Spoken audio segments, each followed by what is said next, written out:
विद्यार्थी मित्रों, आज हम 10वां पाठ अंदाज अपना अपना देखेंगे।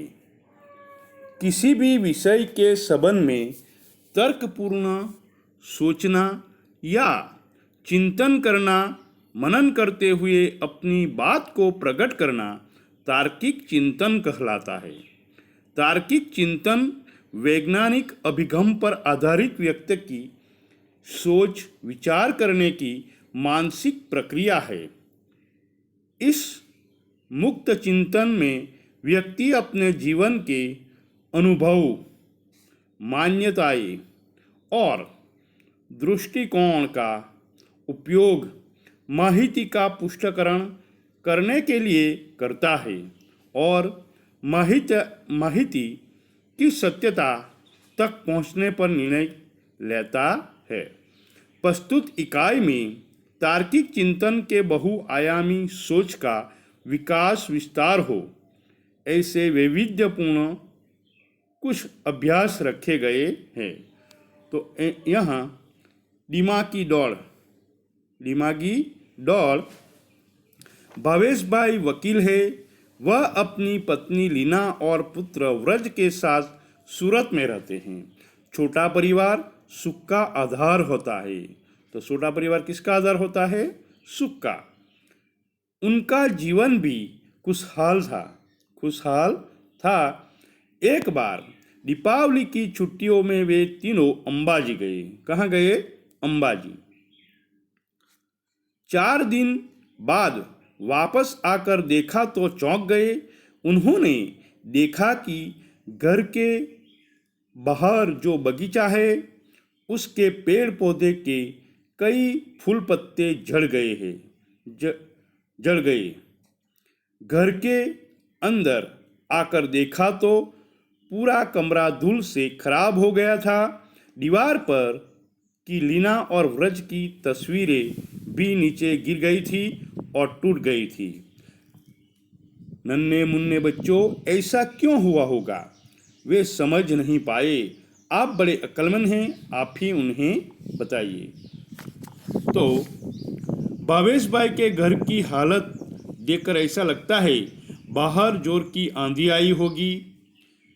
वेंटिलेशन से हवा के साथ धूल भी घर में आई होगी। भूकंप का हल्का झटका आया होगा। खिड़की खुली रह गई होगी। दरवाज़ा खुला रह गया होगा। चोर आया होगा और जल्दबाजी में कुछ चुरा कर चला गया होगा। बड़े चूहों ने अंदर घुसकर शरारत की होगी। इस तरह की हम विचार कर सकते हैं। और आगे देखते हैं। दूसरा जो है परेश भाई, किसान हैं। उनकी पत्नी हिरल बहन नर्स है। एक दिन सुबह सुबह हिरल बहन ने पानी के नल के नीचे जल्दबाजी में एक मटका रखा। बाद में नल चालू किया और रसोई घर में चाय बनाने चली गई। चाय बनाने के बाद जब वापस आकर देखा तो मटका खाली था, उसमें पानी नहीं था। हिरल बहन अपने आप पर हंसने लगी। मेरे समझदार दोस्त, अब आप ही बताइए ऐसा क्यों हुआ होगा? तो हिरल बहन के मटके में पानी नहीं आया क्योंकि नल में पानी बंद हो गया होगा। मटके में दरार होगी, यानी कि छिद्र होगा। मटके के पेंदे में छेद होगा। मटका ठीक नल के नीचे नहीं रखा होगा। मटके पर गलती से ढक्कन रख दिया होगा। मटका उल्टा रखा होगा। आगे, सेजल 2 गमले लाई।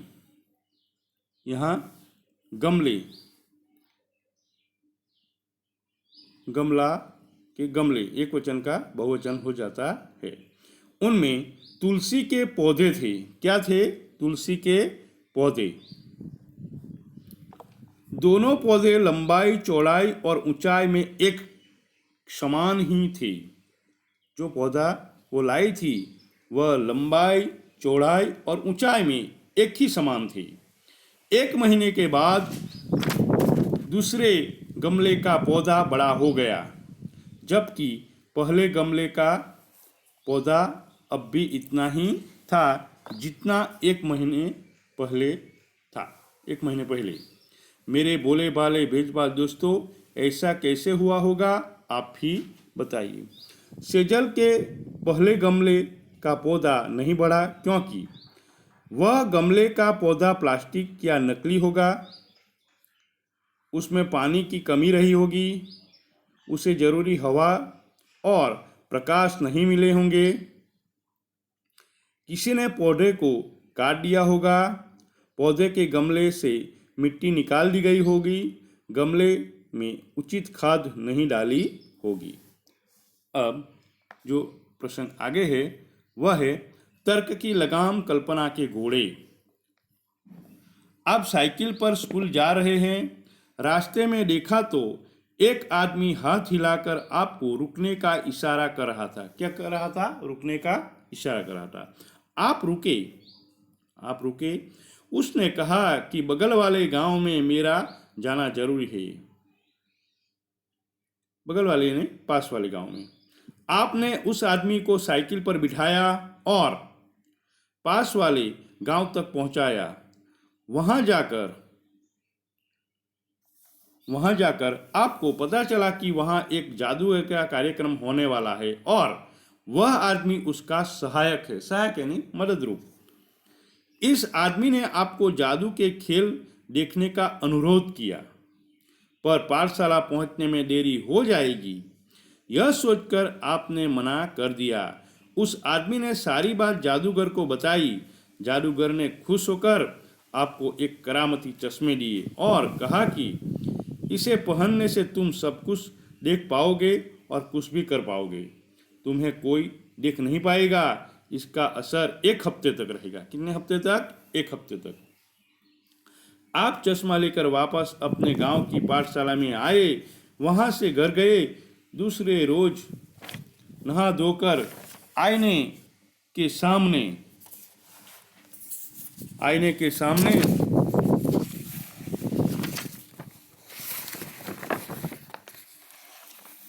सामने देखा तो सचमुच आप गायब हो चुके थे।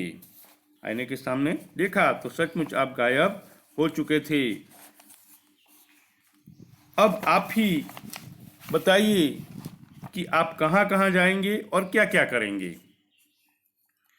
जादुई चश्मा पहनकर मैं हलवाई की दुकान में जाकर मनचाही मिठाई खाऊंगा, मुफ्त में फिल्म देखूंगा, मुफ्त में जादू के खेल देख आऊँगा, फुलवारी में फूल तोड़ने जाऊंगा, फूल तोड़ लाऊंगा, पेड़ पर बैठकर फल तोड़ खाऊंगा। इस तरह का काम करूंगा। अब आगे है, पूरे दिन की पढ़ाई और खेल कूद के बाद रात को आपकी आंख लग गई। नींद में आपने एक सपना देखा। आप घूमते घूमते बहुत दूर निकल गए। आप नदी पहाड़ों के अद्भुत सौंदर्य में लीन हो गए। आपको पता भी न चला और आप चलते चलते जंगल में पहुंच गए। एकाएक आपके सामने एक शेर आया। शेर को देखकर आपको होश आया। आप घबरा गए, मारे डर के आंख बंद कर दी। आपने ईश्वर को याद किया और कहा, काश मेरे पास पंछी की तरह पंख होते तो। तभी चमत्कार हुआ और आपके हाथों की जगह पंख लगाए। आप उड़कर वापस घर आए। आप बड़े खुश थे। जान भी बची और पंख भी मिल गई। सपना टूटा। आपने नींद से आंखें खोली। आपने पाया कि आपको हकीकत में हाथों की जगह पंख मिल गए हैं। मेरे परिंदे दोस्त, अब बताइए आप कहाँ कहाँ जाएंगे और क्या क्या करेंगे। तो द्वीप पर सुख चैन से रहने के लिए हम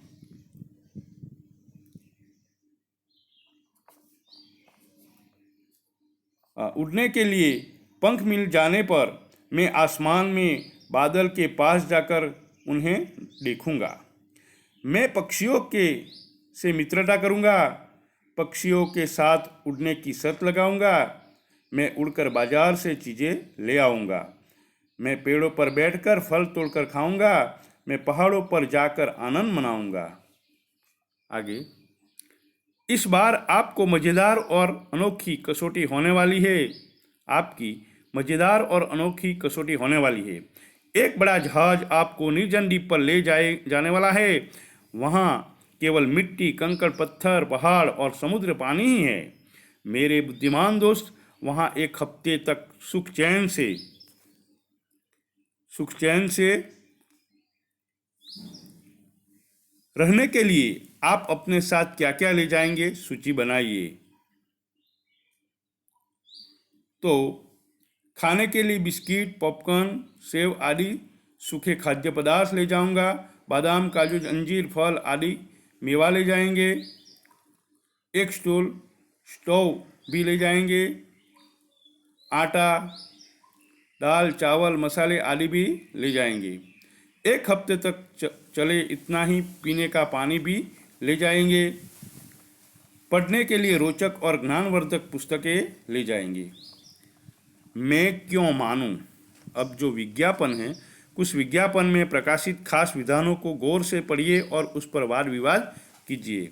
यह आपके लिए महत्व के हैं, जो परीक्षा में पूछे जा सकते हैं। यहाँ दिया गया है, अब नए पैक में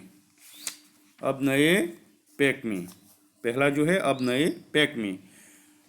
नया पैक आकर्षक है, नया पैक टिकाऊ है, वस्तु का दाम भी पहले से कम है, वस्तु की गुणवत्ता में भी सुधार हुआ है। इस तरह वाद विवाद आप लिख सकते हैं। दूसरा है, शौक बड़ी चीज़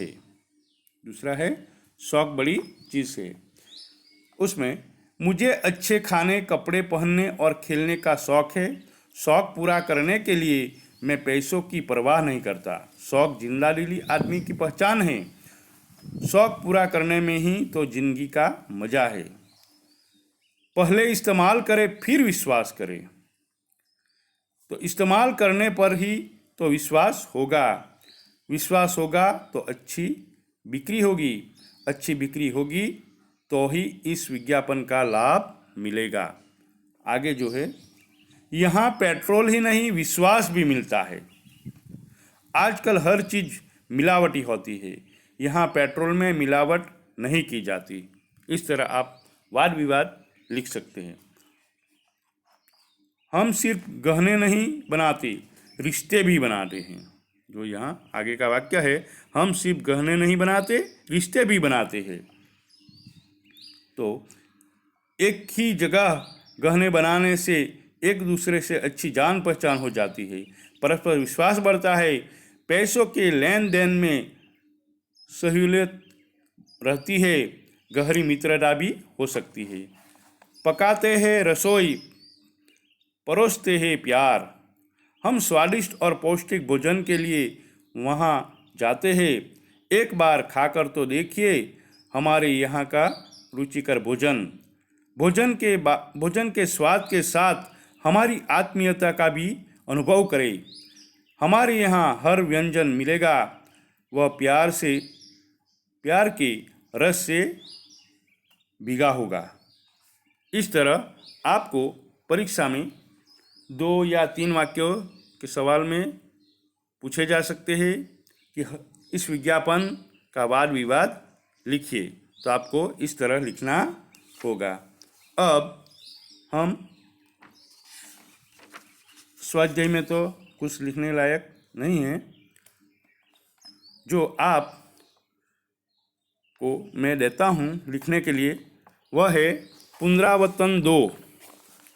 पुनरावर्तन जो 2 है, उसमें आपको लिखना है जो 9वां प्रश्न है। प्रश्न न निम्नलिखित विधानों का काल पहचान कर बक्से में लिखिए। यहाँ 6 वाक्य दिए गए हैं। बाग में कोयल बोलती है, दारा ने अपना गुरु कार्य पूर्ण किया, मैं पूरी लगन से पढ़ूंगा, मिट्टी से खुशबू आ रही है, बाढ़ के कारण कई मकान गिर गए। इस तरह मैं डॉक्टर बनूंगा। इस तरह 6 वाक्य दिए गए हैं। कितने वाक्य दिए गए हैं? 6 वाक्य। तो जो पहला वाक्य है, बाग में कोयल बोलती है, वह आपको लिखना है। बाग में कोयल बोलती है, उसमें वर्तमान काल आएगा। बाग में कोयल बोलती है, उसमें वर्तमान काल आएगा। दारा ने अपना गृह कार्य पूर्ण किया, भूतकाल। मैं पूरी लगन से पढ़ूंगा, भविष्य काल आएगा। मिट्टी से खुशबू आ रही है, वर्तमान काल। मिट्टी से खुशबू आ रही है, तो कौन सा काल आएगा? वर्तमान काल। बाढ़ के कारण कई मकान गिर पड़े, भूतकाल। बाढ़ के कारण कई मकान गिर पड़े, भूतकाल। मैं डॉक्टर बनूंगा, भविष्यकाल। मैं डॉक्टर बनूंगा, भविष्यकाल।